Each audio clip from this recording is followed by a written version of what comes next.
Okay, my name is Tom Galvin, and I'm now an orthopedic surgeon, although I'm retired.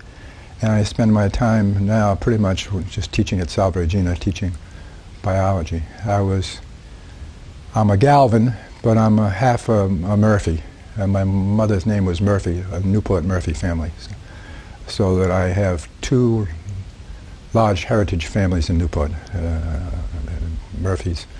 I probably have more Murphy family than I have Galvin.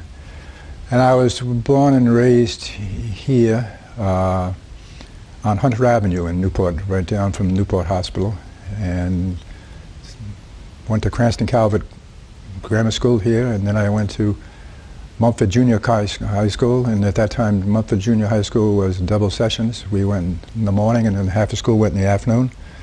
And then from there I went to De La Salle Academy, which is now condominiums up on Bellevue Avenue. And then I did my training.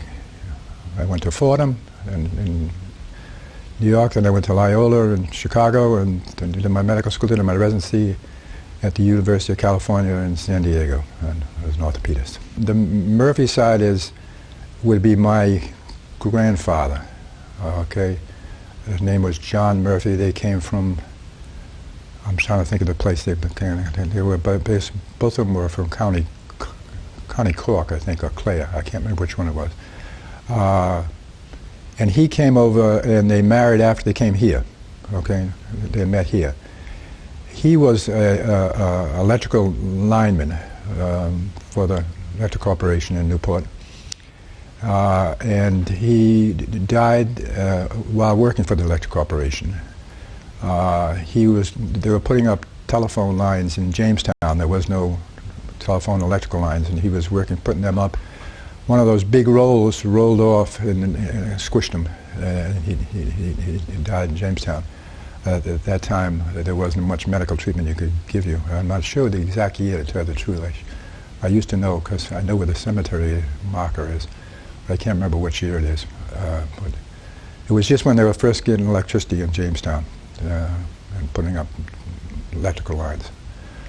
My grandmother worked for the Geary family on Bellevue Avenue, who was a wealthy family who were out of Boston, and she was an upstairs maid, I think she was. She worked. But every year during the winter time, she would go to New York City and work there. And they met, at least the story we're told, they met on the Cliff Walk, because they used to do, the workers used to meet and do dancing on the Cliff Walk, and so they met someplace on the Cliff Walk. He used to play one of those squeeze box. My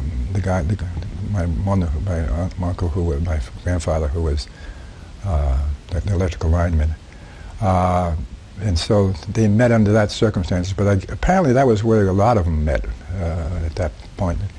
They would work in the mansions, but the only people they would meet were the people who worked in the mansions, and so they would socialize there. The Galvin family side came over, I think, one generation earlier than that.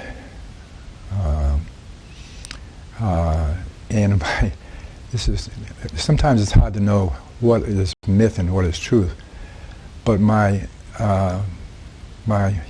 grandfather's name was Patrick, and he was, quote, drove cabs. But the more we put the story together, we think that he was probably running the numbers, at that point, because his brother owned the Narragansett Cafe down on Long Wharf, and apparently at that time they used to run the numbers out of there. So he may have been, quote, a taxi driver. He may not have been. I'm not quite sure. But I don't think my grandmother on that side worked. I think she just was in the house. But that started the family. We have a long written history, which I had given to, I think, to somebody to read, and they know more. My Aunt Helen was a school teacher, a maiden, and she used to keep track of everybody. Okay, So we have a long written history on that side of the family of everybody. Then I went, so that's how we came here, but then I worked in Fall River. That's where my practice was. Except for when I retired, we moved back to here again, to Newport.